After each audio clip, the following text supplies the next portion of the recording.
بسم اللہ الرحمن الرحیم۔ آج 27 ربیع الثانی شریف ہے، 1446 سن ہجری اور 1 نومبر 31 اکتوبر 2024، 15-16 غالباً ہوگی کرتے ہیں۔ تو آج ہمارا سابقہ دروس میں سے جو یہ درس ہے اسی سے متعلقہ ہے۔ پیچھے ہم نے حضور غوث پاک رضی اللہ تعالیٰ عنہ کی کتاب الغنیہ کے حوالہ سے پڑھا کہ جو وہابی اعتراض کرتے ہیں کہ غنیہ میں لکھا ہوا ہے کہ حنفی گمراہ فرقہ ہے، اس حوالے سے کل ہم نے بات کی تھی۔ اور کل جیسے بتایا تھا کہ فرقہ وہابیہ جو ہے یہ بر صغیر میں کب سے شروع ہوا، یعنی اس کی ابتدا کب سے ہے وہابی فرقے کی۔ اس حوالے سے آج ہم باحوالہ چند باتیں کریں گے۔ ان کے بڑوں نے جو کچھ لکھا ہے وہ آپ ذہن نشین رکھیں گے، لہذا کسی وہابی سے یہ باتیں سن کر کسی دھوکے میں نہیں آنا کہ وہابی تو یہ کہتے ہیں نا کہ قرآن و حدیث کے ہم ماننے والے ہیں، تو جب سے قرآن ہے تب سے ہم ہیں، جب سے حدیث ہے تب سے ہم ہیں، تو ایسی باتیں وہ بگا بگ بہت کرتے ہوتے ہیں۔ تو اس میں ہم سر دست جو حوالہ پیش کریں گے، وہابی فرقہ وہابیہ کی بر صغیر میں ابتدا کب سے ہوئی، اور وہابی اور خود وہابی کا رد کرتا ہے، یعنی ان ملاؤں کی بولی آپس میں نہیں ملتی، ایک کچھ کہتا ہے دوسرا کچھ کہتا ہے۔ تو یہ ابتدا ان کی کب ہوئی، اس حوالہ سے پہلا حوالہ وہابیوں کے لیے علماء اہل حدیث کے دلچسپ واقعات، یہ کتاب کا نام ہے، اس کا صفحہ 7 ہے، اور اس کتاب کو لکھنے والا ایک پروفیسر ہے، حافظ عبیب زاہد۔ یہ ستیانہ جو ان کا مرکز ہے وہابیوں کا، وہاں کا جو ملا ہے، یہ اس نے کتاب لکھی ہے۔ اس کے صفحہ 7 پر وہ لکھتا ہے، شاہ ولی اللہ رحمت اللہ علیہ کے پوتے امام شاہ اسماعیل ارض ہند میں روشنیاں اور امیدوں کے نقیب اول تھے۔ اس خاندان سے بر صغیر میں اہل حدیث علماء کے اس بابرکت سلسلے کا آغاز ہوتا ہے۔ اب ان کا یہ پہلا ملا یہ کہہ رہا ہے کہ بر صغیر ہند میں سب سے پہلے وہابی فرقے کی ابتدا کس نے شروع کی؟ مولوی اسماعیل دہلوی نے۔ کس نے؟ مولوی اسماعیل دہلوی۔ اس نے کتاب لکھی تقویۃ الایمان۔ تو تقویۃ الایمان کتاب نے وہابیوں کو یہاں شروع کیا اور مسلمانوں میں دراڑ ڈالی، اور نبی کریم صلی اللہ علیہ وسلم کی عظمت پر حملے انہوں نے کیے اس کتاب میں۔ تو یہ پہلا حوالہ کہ سب سے پہلے آغاز کہاں سے ہوا؟ بر صغیر میں۔ اس وقت سارا ہندوستان تھا نا، پاکستان تو بعد میں بنا، تو بر صغیر اس لیے کہا جاتا ہے کہ سارے ہندوستان تھا اس وقت۔ تو یہاں کس نے آغاز کیا؟ اسماعیل دہلوی نے۔ کس مولوی نے؟ ہاں۔ دوسرا حوالہ، غیر مقلدوں کا گروہ جو اپنے تائیں اہل حدیث کہتے ہیں، انہوں نے ایسی آزادی اختیار کی ہے کہ مسائل اجماعی کی بھی پرواہ نہیں کرتے، نہ سلف صالحین، نہ صحابہ تابعین، تبع تابعین قرآن کی تفسیر صرف لغت سے اپنی من مانی کرتے ہیں، صرف رفع یدین آمین کو اہل حدیث ہونے کے لیے کافی سمجھ رکھا ہے، بات بات میں ہر ایک کو مشرک اور قبر پرست کہہ دیتے ہیں۔ یہ ان کا مولوی انہی کی زبانی کہہ رہا ہے، اور اس مولوی کا نام ہے صدیق حسن بھوپالی۔ کیا نام ہے؟ نہیں، وحید و زماں۔ کیا نام ہے؟ وحید و زماں ان کا ملا ہے۔ اس کی کتاب ہے لغات الحدیث، جلد 2 صفحہ نمبر 91، باب شین کاف کے مادہ کے نیچے اس نے لکھا کہ غیر مقلدوں کا جو گروہ ہے یہ اپنے تائیں تو اہل حدیث کو، اپنے آپ کو اہل حدیث کہتے ہیں، غیر مقلد یعنی کسی امام کی تقلید نہیں کرتے ہیں، غیر مقلد ہیں اور اپنے آپ کو اہل حدیث کہتے ہیں، اور اجماعی مسائل کا بھی انکار کر دیتے ہیں، اپنی من مانی تفسیریں کرتے ہیں۔ یہ کس نے کہا؟ وحید و زمان ہے۔ کس نے؟ وحید و زمان ہے۔ یہ دوسرا حوالہ۔ تیسرا حوالہ یہ بھی وحید و زمان نے لکھا، یہ نواب سیدھم بھوپالی نے لکھا، کتاب کا نام ہے الحتہ فی ذکر سیاستہ، عربی میں، صفحہ 152 185 152 اور 155 صفحہ۔ باتیں تو خیر البریہ کی کرتے ہیں لیکن خود شر البریہ ہے، ساری مخلوق سے بدتر ہے۔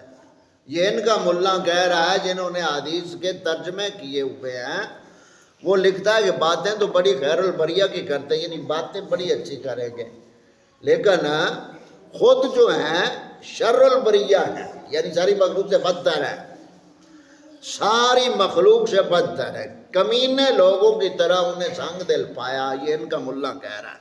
الحتہ بھی ذکر سے ستہ بھی۔ چوتھا حوالہ یہ بھی ان کا وحید و زماں ابن ماجہ شریف کی اس نے شرح لکھی اور اس میں یہ بات لکھی اس نے 100 برس سے بیشتر، یہ بات توجہ سے سنو، یعنی 100 سال پہلا ہند کے مسلمان میں دو ہی فریق تھے، ایک شیعہ اور دوسرے سنی۔ اب شیعوں میں بھی 20 فرقے پیدا ہو چکے ہیں اور سنیوں کا بھی یہی حال ہے کہ ان میں حنفی، شافعی، مالکی، حنبلی اور مقلد اور غیر مقلد وغیرہ طائفہ پیدا ہوئے۔ اب یہاں اس نے ڈنڈی ماری، اس نے کہا کہ حنفی، شافعی، مالکی کو یہاں اس نے فرقوں میں لکھ دیا بے وقوف نے، جیسے ہم نے پہلے پڑھا کہ وہ چاروں کیا ہے، مذہب ہے، ان مذہبوں کو فرقے میں ڈال دیا اس بے وقوف نے۔ تو یہ ابن ماجہ کی شرح لکھتے ہوئے تو زمان جلد 3 صفحہ 323 اور 324 پر لکھا، حدیث نمبر 3979 کے تحت باب الفتن میں اسلامی کتب خانہ۔ اس سے اگلا حوالہ یہ رسائل بہاولپوری ہے، حافظ عبداللہ بہاولپوری جو خبیث تھا، وہابیوں کا بہت بڑا یہ ملا تھا، ان کے نزدیک حالانکہ جتنا بڑا وہابی ہوگا اتنا بڑا بے وقوف ہوگا۔ اب یہ لکھ رہا ہے جب سے جماعت اہل حدیث کی مسجد بہاولپور میں بنی ہے، جب سے، یعنی بچے کی زندگی کب شروع ہوتی؟ جب بچہ پیدا ہوتا ہے تب سے زندگی اس کی شروع ہے۔ تو شروعات جب لفظ جب جو ہوتا ہے نا اس کی ابتدا بتاتا ہے۔ وہ کہتا ہے جب سے جماعت اہل حدیث کی مسجد بہاولپور میں بنی ہے اور جماعت نے اپنا تبلیغی کام شروع کیا۔ یہ رسائل بہاولپوری صفحہ 530، پروفیسر حافظ عبداللہ، یہ 5واں حوالہ ہو گیا۔ یہ حوالے ہم ان کو آئینہ دکھائیں گے، ان وہابیوں کو جو جگہ جگہ پہ آج کے کچھ بولتے ہیں اور بڑوں نے کچھ لکھا۔ 5واں حوالہ ہو گیا۔ چھٹا حوالہ یہ رسائل ثنائیہ شمع توحید، یہ وہابیوں کا بہت بڑا مناظر تھا، ثناء اللہ امرتسری، ان کے بقول اس کو کہتے ہیں فاتح قادیان، یعنی مرزائیوں سے بڑے نے مناظرہ کیا ہے۔ ثناء اللہ امرتسری خبیث جو تھا وہ کیا لکھتا ہے صفحہ نمبر 69 پر، مکتبہ محمدیہ لاہور والا چھاپا شمع توحید، امرتسر میں مسلم غیر مسلم آبادی یعنی ہندو سکھ کی مساوی ہے۔ 80 سال پہلے تقریباً سب مسلمان اس خیال کے تھے جن کو آج کل بریلوی حنفی کے نام سے پکارا جاتا ہے۔ 80 سال پہلے، اب یہ کتاب کو چھپے ہوئے یعنی 100 سال تو ہو چکا ہوگا، تقریباً 1 صدی ہو چکی ہوگی کم و بیش۔ تو 80 سال پہلے ہندوستان میں جو بھی تھے مسلمان وہ کون تھے؟ حنفی بریلوی کے نام سے ان کو یاد کیا جاتا تھا، وہی ان کے، یعنی ہم شروع سے تھے ان کے بڑے مان رہے ہیں۔ اس سے اگلا حوالہ ہم دے کر بات ختم کرتے ہیں، اگلے حوالے پھر ان کو اگلے بات میں دیں گے، توجہ سے بات سنو۔ اچھا جی، یہ چھٹا حوالہ ہے۔ 7واں حوالہ توحید و سنہ فی رد اہل الالحاد بالبدع، صفحہ نمبر 262، قاضی عبدالاحد خان پوری، اس نے لکھا کہ اس زمانہ میں جھوٹے اہل حدیث مبتدعین مخالف سلف صالحین جو حقیقت ما جاء رسول سے جاہل ہے، وہ صفت میں وارث اور خلیفہ ہوئے ہیں روافض کے، یعنی جس طرح شیعہ پہلے زمانوں میں باب اور دہلیز کفر و نفاق تھے اور مدخل ملاحدہ زندقہ کے تھے، اسلام کی طرف اسی طرح سے یہ جاہل بدعتی اہل حدیث اس زمانہ میں باب اور دہلیز اور مدخل ہیں۔ ملاحدہ اور زندقہ منافقین کے مقصود یہ ہے کہ رافضیوں میں تشیع ظاہر کر کے حضرت علی اور حسنین کریمین رضی اللہ تعالیٰ عنہ اجمعین کو غلو کر کے تعریف کر کے سلف کو ظالم کہہ کر گالی دیں اور پھر جس قدر الحاد و زندقہ پھیلائیں کچھ پرواہ نہیں۔ اسی طرح ان جو حال بدعتی کاذب اہل حدیثوں میں ایک رفع یدین کرے اور تقلید کا رد کرے اور سلف کی حتک کرے، مثلاً مثل امام اعظم ابو حنیفہ رحمۃ اللہ علیہ کے، جن کی امامت پھر فقہ اجماع امت کے ساتھ ثابت ہے، پھر جس قدر بد اعتقادی اور الحاد و زندگیت ان میں پھیلا دے بڑی خوشی سے قبول کرتے اور ذرہ چی بچی نہیں ہوتے، اگرچہ علماء فقہاء سنت 1000 دفعہ ان کو مطبق کریں ہرگز نہیں سنتے۔ یہ عبارت لکھی ہے ان کے بڑوں نے کہ وہابی جو ہیں خلاصہ یہ ہے کہ جس طرح رافضی جو ہیں، رافضی اسلام میں داخل ہوئے حسنین کریمین کا نام کی محبت لے کر انہوں نے نہ جانے کیا کیا زندگیت اور صحابہ کرام کو ظالم تک کہا، نعوذ باللہ۔ اسی طرح یہ جو وہابی اہل حدیث بنے ہوئے، یہ دین میں داخل ہوئے، نام قرآن و سنت کا لے کر صحابہ اور سب سے جان چھوڑا گئے۔ اس سے اگلا حوالہ فتاویٰ ستاریہ میں لکھا ہے، خدا بخش مولانا عبداللہ صاحب غنوی کو کہ انہوں نے اس صحیح عقیدے کی ہند میں بنیاد ڈالی۔ فتاویٰ ستاریہ جلد 3 صفحہ 25 مکتوبہ سعودیہ، حدیث منزل کراچی۔ سیدھے بیٹھو۔ یہ 8واں حوالہ۔ 9واں حوالہ علماء حدیث کی خدمات، پاک و ہند میں علماء حدیث کی خدمات، ارشاد الحق اثری صفحہ نمبر 39 میں لکھتا ہے، اپنے دور میں اہل حدیث صوبہ بہار کی یونیورسٹی تھی جس کی بنیاد 1880 میں حضرت مولانا ابو محمد ابراہیم عربی نے متوفی 1320 ہجری نے اپنے مبارک ہاتھوں سے رکھی۔ تو اس بڑے نے بھی یہ کہا، حوالہ یہ 10 حوالے ہو گئے۔ 11واں حوالہ ان کا جو بڑا ہے اس وقت مر گیا، وہ احسان الہی ظہیر، اس نے ایک کتاب لکھی البریلویت۔ البریلویت کتاب میں جتنے اس نے جھوٹ بولے ہیں، اتنے مرد دجال نے جھوٹ نہیں بولے ہوں گے کتابوں میں جتنے ان کے بڑے احسان الہی ظہیر نے جھوٹ بولے۔ اور وہ مرا تھا بم دھماکے میں لاہور میں، بکواس اللہ والوں کے خلاف کرتے کرتے وہی بم میں مر گیا وہ۔ اس کی کتاب ہے البریلویت۔ وہ کہتا ہے برِ صغیر پاک و ہند میں کثیر تعداد میں پائے جانے والے گروہ بریلوی، اس سلسلے میں انہوں نے سب سے پہلے وہابی طریقے سرخیل شاہ اسماعیل کو نشانہ بنایا، اور پھر مقولہ ہو تو تقریروں میں احسان الہی ظہیر نے بار بار کہا ہے کہ یہ صدی ہے حدیث کی صدی ہے۔ اس سے اگلا حوالہ طریق وہابیت میں عبد المجید سودروی کہتے ہیں، ہندوستان میں جن لوگوں سید احمد شہید شاہ اسماعیل نے ابتداءً اس طریق کو اپنے ہاتھوں میں لیا تاکہ ملک میں کتاب و سنت کا اجرا ہو، یعنی وہابی طریقے ذات دے اٹھی کہ نام قرآن و حدیث دا لے کے دے مضبوط انگریزاں دے نظام نو کرنا ہے، یہ انہاں دا لب لباب خلاصہ ہے۔ تساں وہابیاں نو سنو گے تانوں کدے انگریزاں دے خلاف نہیں گل کرن گے، سانو مسلماناں نو کہن گے مشرک ہیں، بدعتی ہیں، قبر پرست ہیں، پھلائے۔ کبھی وہابی اور دیوبندی یہ دونوں فرقے کبھی انگریزوں کے خلاف آپ کو یعنی برا نہیں ان کو برا نہیں بولیں گے، ان کے ابے ہیں نا، انہوں نے ان کو پھیلایا۔ تو اس سے اگلا والا بات ختم کرتے ہوئے 10ویں صدی کے بعد ہندوستان میں مسلک اہل حدیث کے شیوع کے 2 سبب ہیں، فتاویٰ سلفیہ، اور آخری حوالہ اس حوالے سے یہ 13واں حوالہ ہم آخری آج پڑھیں گے اور بات ختم کریں گے۔ ان کے کتاب پہ مہر لگانے کے لیے یہ حوالہ، یہ کتاب ہے ان کی فتاویٰ علماء حدیث، جلد نمبر 7 اور 8 اکٹھی ہے۔ اس میں اس نے کیا لکھا، یہ صفحہ نمبر 79 67 تو 81 تک ایک لمبا فتویٰ انہیں لکھا، داؤد غنوی مولوی، وہ 79 صفحہ تھے۔ اس کو ہم تھوڑا سا پڑھ کر بات ختم کرتے ہیں، اور یہ کافی لمبا فتویٰ ہے، یہ صفحہ 79 سے میں پڑھ رہا ہوں، یہاں سے انہوں نے یہ حوالہ لکھا ہے۔ یہ لکھتے ہیں، اور ہمارے زمانہ میں ایک فرقہ نیا کھڑا ہوا ہے، نواں فرقہ اٹھا ہے، وہ کہڑا ہے؟ جو اتباع حدیث کا دعویٰ کرتا ہے، اور در حقیقت وہ لوگ اتباع حدیث سے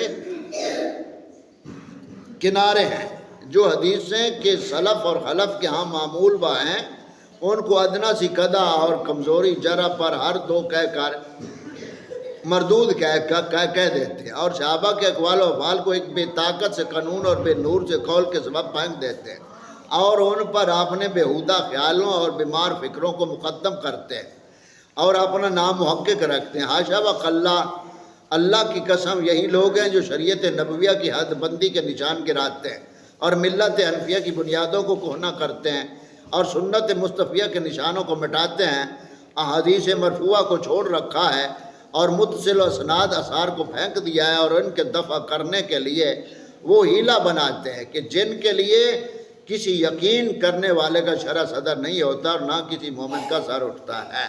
بہرحال یہ ساری باتیں اس نے لکھ کر اس نے یہ بتا دیا کہ یہ جو وہابی ہیں اہل حدیث اپنے آپ کو کہلانے والے، یہ ایک نیا فرقہ ہے اور یہ اپنی من مانی کرتے ہیں، صحابہ پاک کی اجماع کو نہیں مانتے اور صحیح حدیثوں کو نہیں مانتے، اپنی ہٹ دھرمی سے ان کو کہہ دیں گے ضعیف ہے، مردود ہے، من گڑت، یہ ان کی کہانی ہے۔ تو یہاں ہم نے یہ 13 حوالے وہابیوں کے بڑوں سے دکھائے کہ وہابی آج کی پیداوار ہے، شروع سے نہیں ہے۔ یہاں بات ختم کرتے ہوئے توجہ سے بات کو سنو۔ تو آج ہم نے درس میں بروز جمعرات کو یہ سیکھا کہ وہابی فرقہ کب سے ہے۔ تو اب یہ خلاصہ ان تمام حوالوں کا آپ ذہن نشین رکھیں۔ وہابی کوئی بھی بچہ آپ سے بات کرے کسی مسئلے میں، رفع یدین میں یا رفع ٹنگین میں، جیسی بھی بات کرے، تو آپ کے ذہن میں یہ بات ہونی چاہیے کہ وہابی فرقہ 1880 سے پہلے اس کا وجود نہیں۔ کیا سن ہے؟ 1880 اور 1888، یہ آپ تاریخ ذہن میں رکھنی۔ یعنی کوئی وہابی 1880 یا 1888 سے پہلے اس بر صغیر میں کوئی وہابی نام کی مسجد نہیں دکھا سکتا، مسجد اہل حدیث نہیں دکھا سکتا، کوئی مدرسہ اپنا نہیں دکھا سکتا، کوئی قرآن کریم کی لکھی ہوئی تفسیر نہیں دکھا سکتا۔ یہ جتنی تفسیر انہوں نے لکھی ہے، یا جب سے ان کو انگریز نے آگے چلایا تب سے ان کا ڈھنڈورا چل رہا ہے، ورنہ ہماری جو تفسیر ہیں علماء اہل سنت وہ شروع سے لکھتے آئے اور وہی تفسیر ہیں۔ 1888 سے پہلے وہابیوں کا کوئی مدرسہ نہیں تھا، مسلمانوں میں ان کا کوئی تعارف نہیں تھا، کوئی وجود نہیں تھا۔ سب سے پہلے انہوں نے مسجد جو بنائی وہ چینیا والی مسجد لاہور میں، جن کا خطیب احسان الہی ظہیر رہا، اور راول پنڈی میں سب سے پہلا جو وہابی ہوا وہاں مسجد بنی۔ تو طریق آپ نے ذہن میں رکھنی، یہ آپ کو دھوکہ دینے کے لیے کہیں گے کہ بریلوی فرقہ دے کل چوریا 1857 تو احمد رضا کوڑو یہ چلیا، احمد رضا پیدا ہویا، انہیں پھر بریلوی فرقہ بنا دیتا۔ یہ اگو تانوں وہ دھوکہ دین گے احمد رضا علیہ رحمہ دا نام لے کے، وہ کہیں گے 1857 تو پیچھے انہاں دا کوئی وجود ہی نہیں سی۔ او بھائی نام بریلوی تو نسبت ہے نا، بریلوی نسبت ہے۔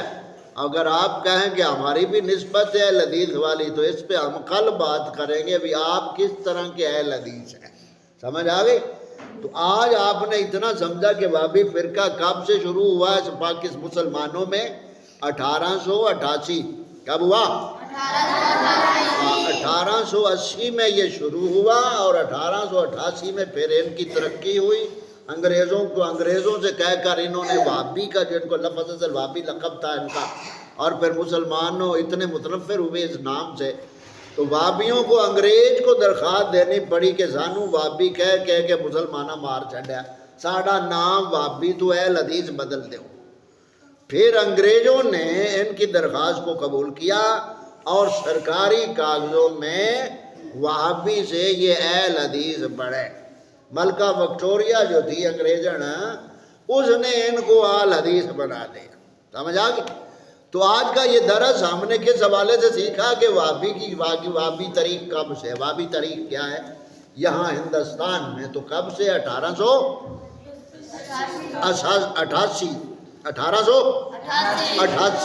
1820 ابتدا ہے، 1888 میں ان کی کچھ یعنی تنظیمیں بن گئی اور مسلمانوں میں وہ داخل ہو گئی، سمجھ آ گئی؟ تو آج کا ہمارے یہ درس اس حوالے سے کتاب کو پہنچتا ہے آخر پہ ہم یہ جب مکمل کریں گے تو پھر یہ تینوں نظمیں ہم ملا کر کلام آخر میں پڑھیں گے، اس اتوار کو ہی ہم رکھ لیں گے جس میں ہم یہ شامل کریں گے نظمیں پھر آگے۔ تو آج ہم نے سمجھ لیا وہابی طریق کیا ہے۔ وہابی کب سے شروع ہوئے؟ 1888 میں۔ کب؟ ہاں کب شروع ہوئے؟ وہابی مسلمانوں میں کب فرقہ پیدا ہوا؟ ہاں